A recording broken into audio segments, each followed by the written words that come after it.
السلام علیکم ورحمۃ اللہ وبرکاتہ۔ آج کے اس ویڈیو میں درخشاں حصہ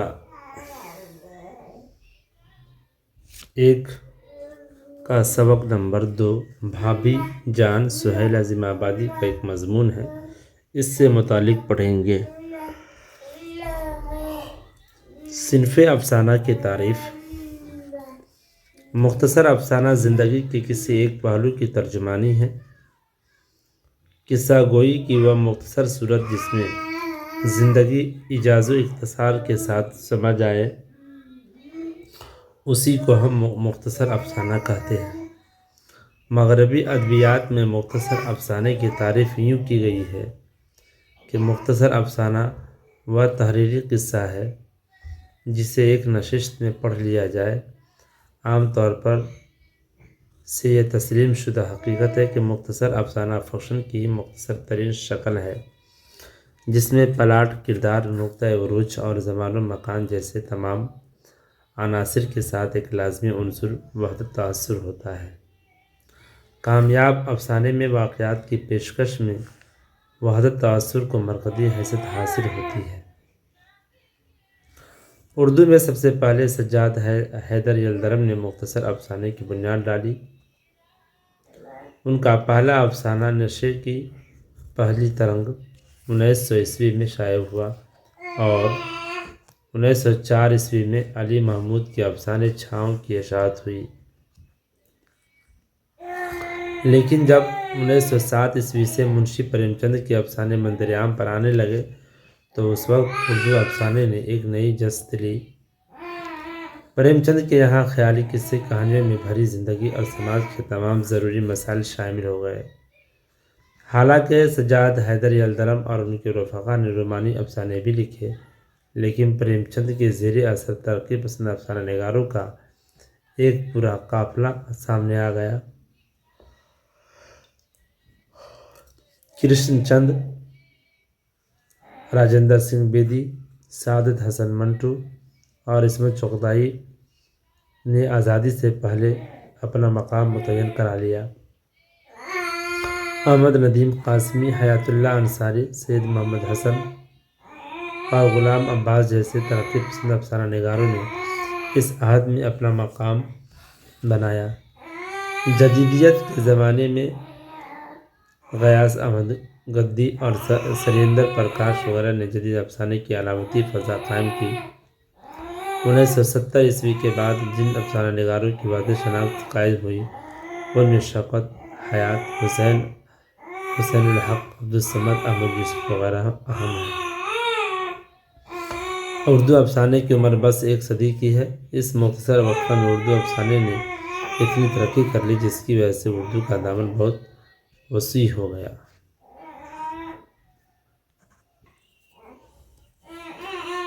افسانہ نگاری کا تعارف۔ سہیل عظیم آبادی کا اصل نام سید مجیب الرحمن ہے۔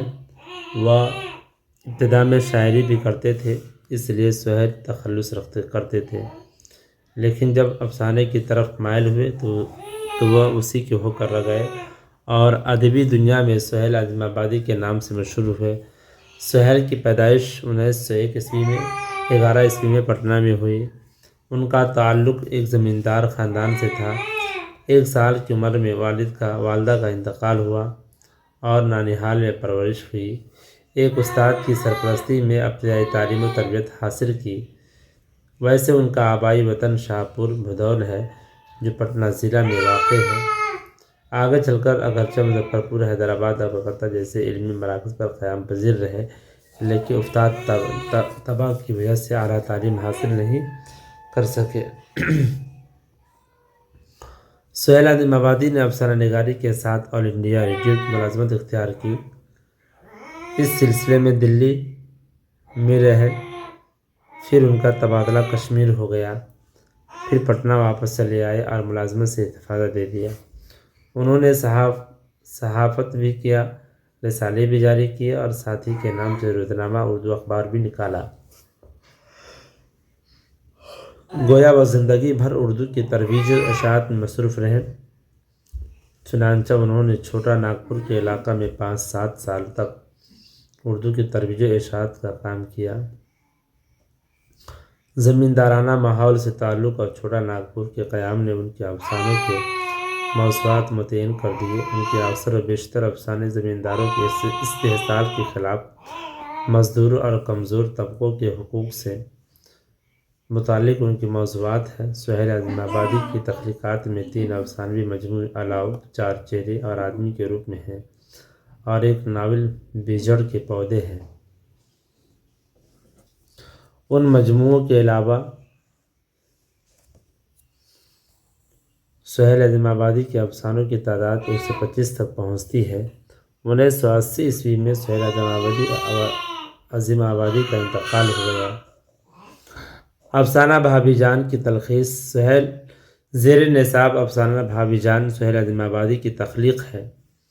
اس افسانے کے مرکزی کردار رقیہ بھابھی ہے۔ رقیہ بھابھی پر گھر کی تمام ذمہ داریاں تھیں، بچوں کی تعلیم و تربیت اور پرورش، اپنے دیور کی خاطرداری وغیرہ۔ یہی وجہ کہ کالج میں لیکچرر ہونے اور 400 روپیہ ماہوار آمدنی کے باوجود بھابھی جان ہمیشہ مالی دشواریوں سے دوچار رہتی تھی، یہاں تک کہ وہ ایک لڑکی کو 50 روپیے ماہوار پر ٹیوشن بھی پڑھائی تھی۔ ان کے شوہر کو سیاست کا شوق تھا، اس لیے انہیں بار بار جیل بھی جانا پڑتا تھا، اس لیے ان سے آمدنی کا کوئی سوال ہی نہیں اٹھتا تھا۔ ان سب کے باوجود رقیہ بھابھی نے کبھی بھی شوہر کے سامنے حرف شکایت بیان نہیں کیا، بلکہ خود سارا غم جھیلتی رہی اور شوہر کا حوصلہ بھی پست نہیں ہونے دیا۔ انہوں نے غموں کے درمیان جینا سیکھ لیا تھا۔ وہ ایک مخلص اور نہایت ہمدرد عورت تھی۔ غریبوں اور بے سہارا لوگوں کی مدد کرنا ان کا محبوب مشغلہ تھا۔ غریب بچوں کی تعلیم اور ان کے شادی وغیرہ کے موقع پر بھی وہ مدد کرنے سے باز نہیں آتی تھی۔ دوسری طرف ان کے شوہر کو سیاسی سرگرمیوں میں پیش رہنے کی وجہ سے زیادہ تر جیل میں ہی رہنا پڑتا تھا۔ اگر کبھی کچھ دنوں کے لیے رہائی بھی ہوتی تھی تو پھر کسی دوسرے مقدمے میں جلد ہی سزا ہو جاتی تھی۔ لیکن ان تمام باتوں کے باوجود رقیہ بھابھی نے کبھی خود کو مجبور اور بے سہارا محسوس نہیں کیا، اور اپنے ناموافق حالات کے باوجود ہمیشہ دوسروں کو حوصلہ اور سہارا دیتی رہی۔ سہیل عظیم آبادی کی یہ کہانی زبان و اسلوب اور حیت کے اعتبار سے ایک کامیاب اور عمدہ کہانی ہے۔ اس کا موضوع نیا نہیں ہے، بلکہ وہ بہت پرانا اور عام موضوع ہے، پھر بھی کہانی پڑھنے والوں کو ایک نیا عزم اور حوصلہ دیتی ہے، ساتھ ہی یہ سبق بھی دیتی ہے کہ انسان اگر چاہے تو دشواریوں اور پریشانیوں کے درمیان بھی اپنے لیے جینے کی راہ نکال سکتا ہے۔ مختصر ترین سوالات مجابات۔ سہیل عظیم آبادی کہاں پیدا ہوئے؟ سہیل عظیم آبادی پٹنہ میں پیدا ہوئے۔ سہیل عظیم آبادی کے بچپن کا نام کیا تھا؟ سہیل عظیم آبادی کے بچپن کا نام مجیب الرحمن تھا۔ سہیل عظیم آبادی کے افسانوں کے پہلے مجموعے کا نام کیا تھا اور وہ کس سال شائع ہوا تھا؟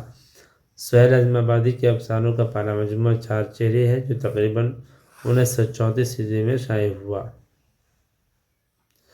سہیل عظیم آبادی کی ابتدائی تعلیم کس مدرسے سے ہوئی؟ سہیل عظیم آبادی کی ابتدائی تعلیم بھدولی گاؤں کے مدرسے میں ہوئی۔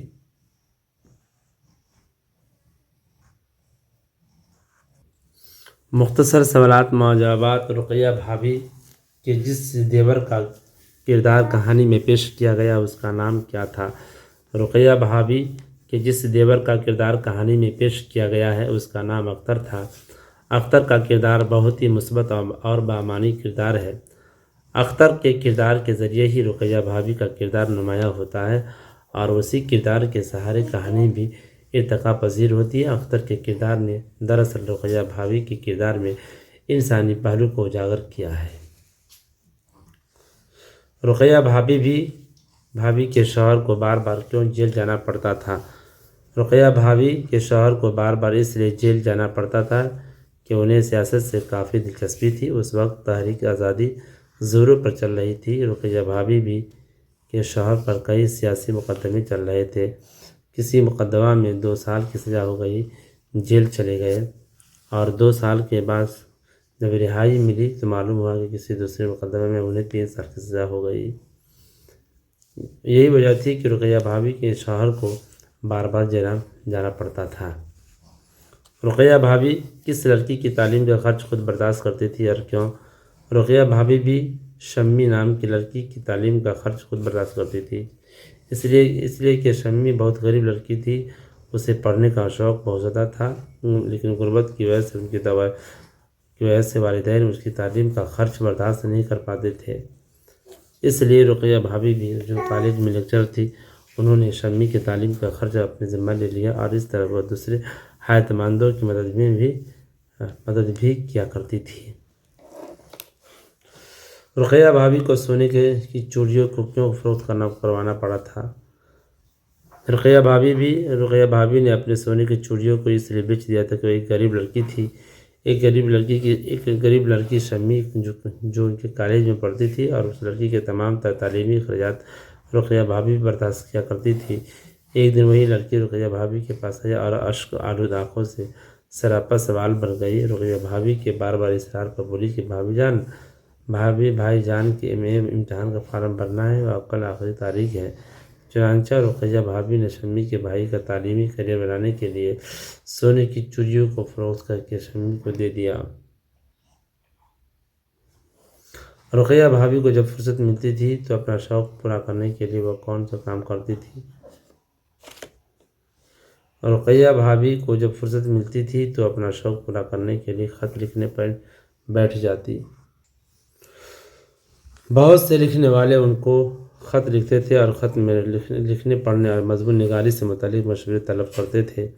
رقیہ بھابھی تمام خطوط کے جواب پابندی سے دیا کرتی تھی۔ اس کے علاوہ وہ کالج میں تدریس کے علاوہ طلباء سے ان کی ذاتی حالات بھی معلوم کرتی تھی اور جہاں تک ہو سکتا تھا ان کی مدد بھی کیا کرتی تھی۔